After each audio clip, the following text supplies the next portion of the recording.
जय श्री कृष्ण। ओम नमो भगवते वासुदेवाय। अध्याय 6 ध्यान योग।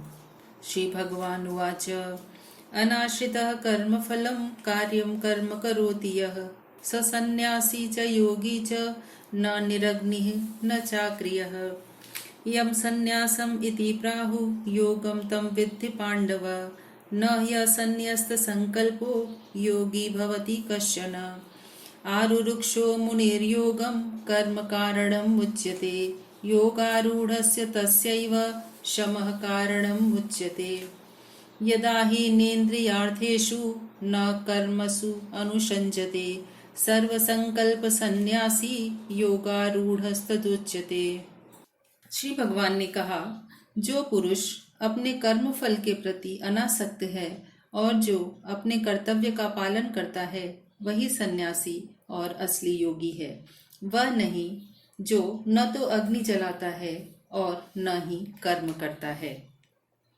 हे पांडुपुत्र, जिसे सन्यास कहते हैं उसे ही तुम योग अर्थात परब्रह्म से युक्त होना जानो, क्योंकि इंद्रिय तृप्ति की इच्छा को त्यागे बिना कोई कभी योगी नहीं हो सकता।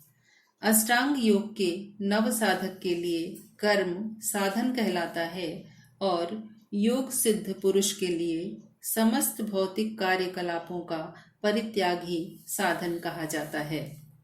जब कोई पुरुष समस्त भौतिक इच्छाओं का त्याग करके न तो इंद्रिय तृप्ति के लिए कार्य करता है और न सकाम कर्मों में प्रवृत्त होता है तो वह योगारूढ़ कहलाता है।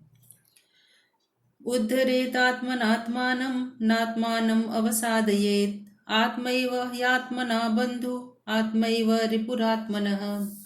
बन्धुरात्मात्मनस्तस्य येनात्मैवात्मना जितः अनात्मनस्तु शत्रुत्वे वर्तेतात्मैव शत्रुवत्। जितात्मनः प्रशान्तस्य परमात्मा समाहितः शीतोष्ण सुख दुःखेषु तथा मानापमानयोः। ज्ञान विज्ञान तृप्तात्मा कूटस्थो विजितेन्द्रियः युक्त इत्युच्यते योगी समलोष्टाश्म कांचनः। भगवान कहते हैं, मनुष्य को चाहिए कि वह अपने मन की सहायता से अपना उद्धार करे और अपने को नीचे न गिरने दे। यही मन बद्ध जीव का मित्र भी है और शत्रु भी। जिसने मन को जीत लिया है उसके लिए मन उसका सर्वश्रेष्ठ मित्र है, किंतु जो ऐसा नहीं कर पाया उसके लिए मन उसका सबसे बड़ा शत्रु बना रहेगा। जिसने मन को जीत लिया है उसने पहले ही परमात्मा को प्राप्त कर लिया है, क्योंकि उसने शांति प्राप्त कर ली है। ऐसे पुरुष के लिए सुख दुख, सर्दी गर्मी एवं मान अपमान एक जैसे हैं। वह व्यक्ति आत्म साक्षात्कार को प्राप्त तथा योगी कहलाता है, जो अपने अर्जित ज्ञान तथा अनुभूति से पूर्णतया संतुष्ट रहता है। ऐसा व्यक्ति अध्यात्म को प्राप्त तथा जितेंद्रिय कहलाता है। वह सभी वस्तुओं को, चाहे वे कंकड़ हों, पत्थर हों या सोना, सभी को एक समान देखता है। सुहृन्मित्रायुदासीन मध्यस्थ द्वेष्व बंधुषु साधुष्वपि च पापेषु संबुद्धिर्विशिष्यते। योगी युञ्जीत सततम् आत्मानं रहसि स्थितः एकाकी यच्चित्तात्मा निराशीरपरिग्रहः। शुचौ देशे प्रतिष्ठाप्य स्थिरम् आसनमात्मनः नात्युच्छ्रितं नातिनीचं चैलाजिन कुशोत्तरम्। तत्रैकाग्रं मनः कृत्वा यच्चित्तेन्द्रियक्रिय उपविश्यासने युञ्ज्यात् योगम् आत्मविशुद्धये। भगवान कहते हैं, जब मनुष्य निष्कपट हितैषियों, प्रिय मित्रों, तटस्थों, मध्यस्थों, ईर्ष्यालुओं, शत्रुओं तथा मित्रों, पुण्यात्माओं तथा पापियों सभी को समान भाव से देखता है तो वह और भी उन्नत माना जाता है। योगी को चाहिए कि वह सदैव अपने शरीर, मन तथा आत्मा को परमेश्वर में लगाए, एकांत स्थान में रहे और बड़ी सावधानी के साथ अपने मन को वश में करे। उसे समस्त आकांक्षाओं तथा संग्रह भाव की इच्छाओं से मुक्त होना चाहिए।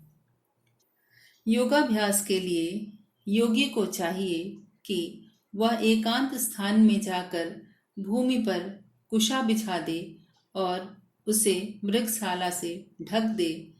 तत्पश्चात उसके ऊपर मुलायम वस्त्र बिछा दे। उसका आसन न तो बहुत ऊंचा होना चाहिए और न ही बहुत नीचा। आसन पवित्र स्थान में स्थित होना चाहिए। योगी को चाहिए कि वह इस पर दृढ़तापूर्वक बैठ जाए और मन, इंद्रियों तथा कर्मों को वश में करते हुए तथा मन को एक बिंदु पर स्थिर करके हृदय को शुद्ध करने के लिए योगाभ्यास करे। समं काय शिरोग्रीवं धारयन्नचलं स्थिरः सम्प्रेक्ष्य नासिकाग्रं स्वं दिशश्चानवलोकयन् प्रशान्तात्मा विगतभिः ब्रह्मचारी व्रते स्थितः मनः संयम्य मच्चित्तो युक्त आसीत् मत्परः। युञ्जन्नेवं सदात्मानं योगी नियतमानसः शान्तिं निर्वाण परमां मत्संस्थाम् अधिगच्छति। नाद्यश्नतस्तु योगोऽस्ति न चैकान्तम् अनश्नतः न चाति स्वप्नशीलस्य जाग्रतो नैव चार्जुन। भगवान कहते हैं, योगाभ्यास करने वाले को चाहिए कि वह अपने शरीर, गर्दन तथा सिर को सीधा रखे और नाक के अगले सिरे पर दृष्टि लगाए। इस प्रकार वह अविचलित तथा दमित मन से, भय रहित विषयी जीवन से पूर्णतया मुक्त होकर अपने हृदय में मेरा चिंतन करे और मुझे ही अपना चरम लक्ष्य बनाए। इस प्रकार शरीर, मन तथा कर्म में निरंतर संयम का अभ्यास करते हुए संयमित मन वाले योगी को इस भौतिक अस्तित्व की समाप्ति पर भगवत धाम की प्राप्ति होती है। हे अर्जुन, जो अधिक खाता है या बहुत कम खाता है, जो अधिक सोता है अथवा जो पर्याप्त नहीं सोता, उनके योगी बनने की कोई संभावना नहीं है। युक्ताहार विहारस्य युक्तचेष्टस्य कर्मसु युक्तस्वप्नावबोधस्य योगो भवति दुःखः। यदा विनियतं चित्तम् आत्मन्येवावतिष्ठते निःस्पृहः सर्वकामेभ्यो युक्त इत्युच्यते तदा। यथा दीपो निवातस्थो नेङ्गते सोपमा स्मृता योगिनो यच्चित्तस्य युञ्जतो योगमात्मनः। जो व्यक्ति खाने, सोने, आमोद प्रमोद करने तथा काम करने की आदतों में नियमित रहता है, वह योगाभ्यास द्वारा समस्त भौतिक क्लेशों को नष्ट कर सकता है। जब योगी योगाभ्यास द्वारा अपने मानसिक कार्यकलापों को वश में कर लेता है और अध्यात्म में स्थित हो जाता है, अर्थात समस्त भौतिक इच्छाओं से रहित हो जाता है, तब वह योग में सुस्थिर कहा जाता है।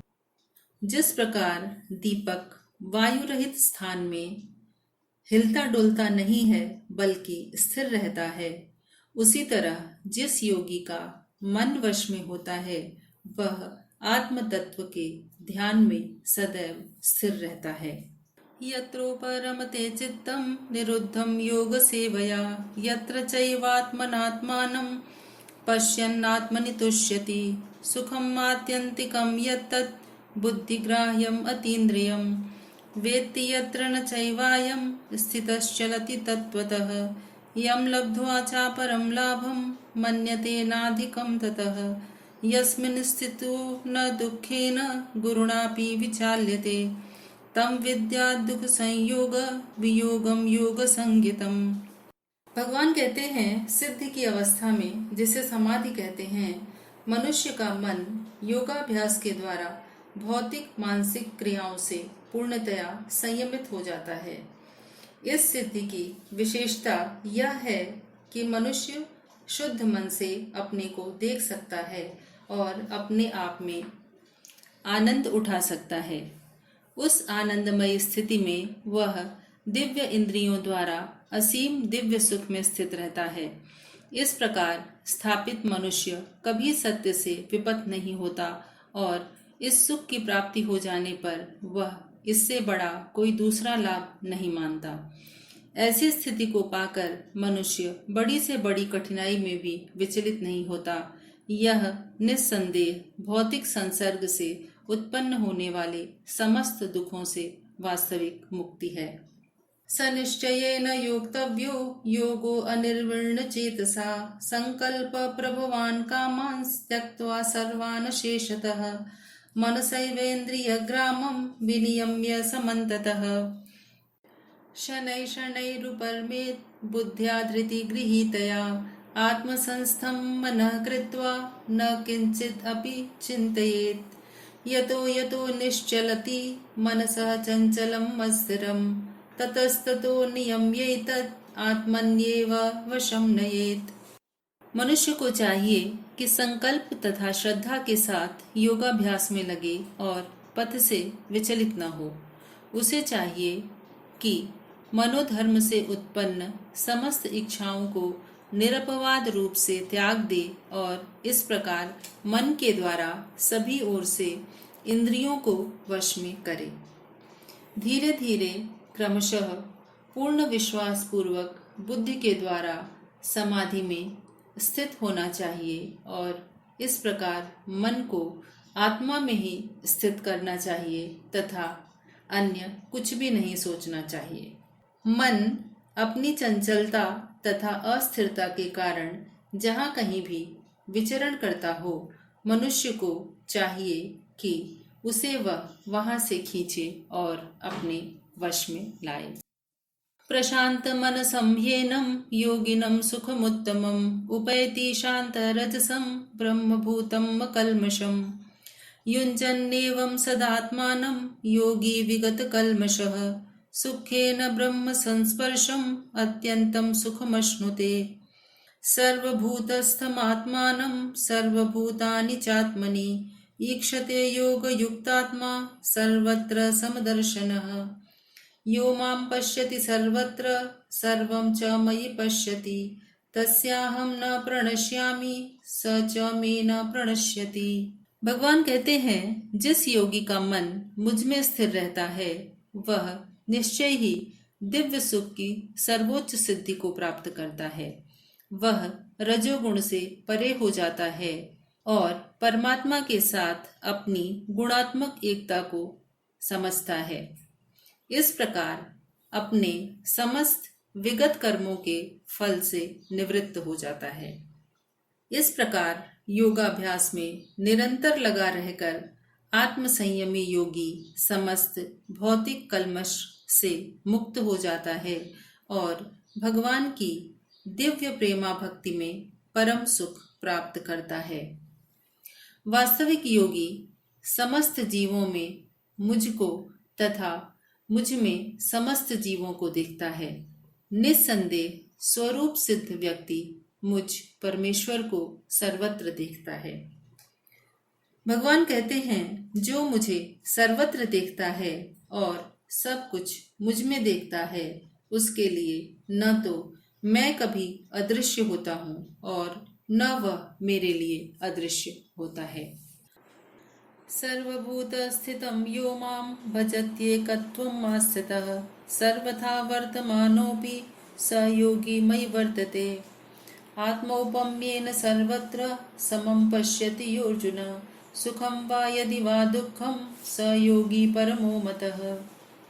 भगवान श्री कृष्ण कहते हैं, जो योगी समस्त प्राणियों में स्थित परमात्मा को तथा मुझको अभिन्न जानते हुए मेरी भक्ति पूर्वक सेवा करता है, वह इस भौतिक शरीर में रहते हुए भी मुझ में सदैव स्थित रहता है। हे अर्जुन, वह पूर्ण योगी है जो दूसरों के सुख दुख तथा अपने सुख दुख में वास्तविक समानता का दर्शन करता है।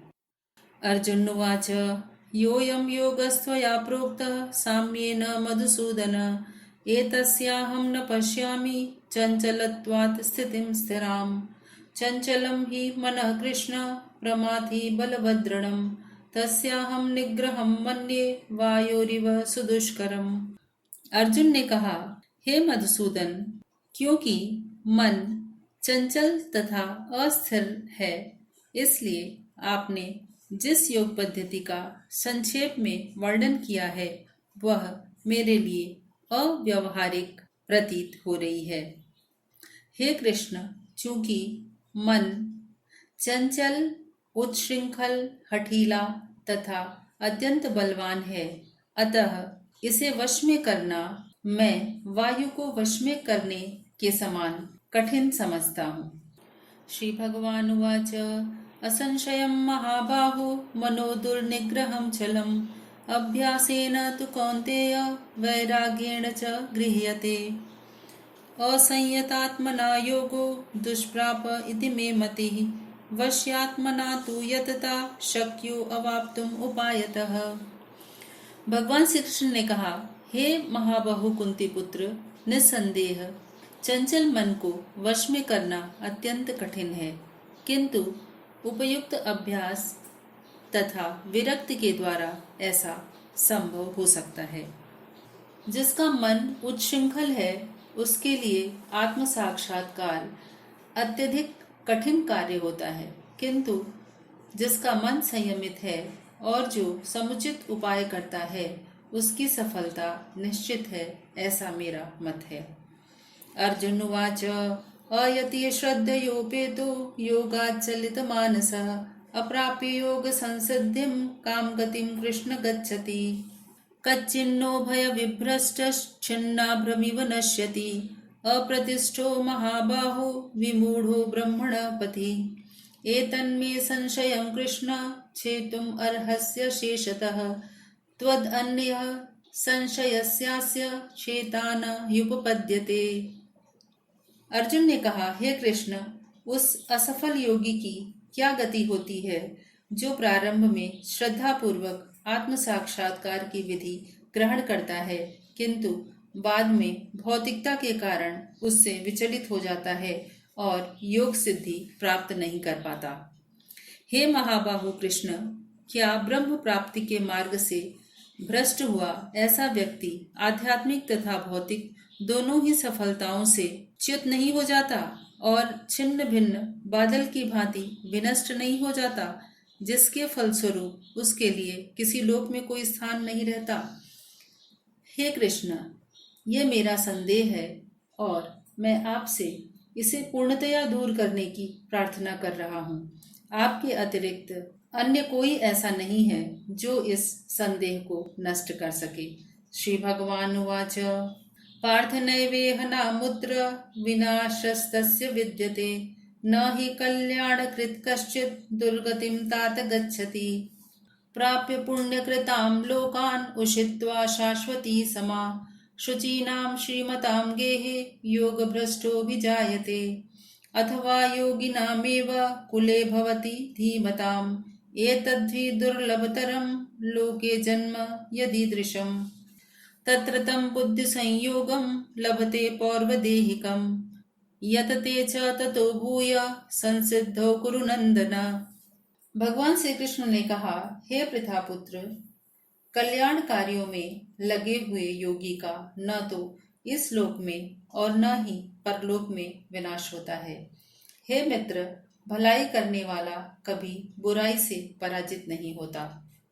असफल योगी पवित्र आत्माओं के लोकों में अनेकानेक वर्षों तक भोग करने के बाद या तो सदाचारी पुरुषों के परिवार में या धनवानों के कुल में जन्म लेता है, अथवा दीर्घ काल तक योग करने के बाद यदि वह असफल रहता है तो वह ऐसे योगियों के कुल में जन्म लेता है जो अत्यंत बुद्धिमान हैं। निश्चय ही इस संसार में ऐसा जन्म दुर्लभ है।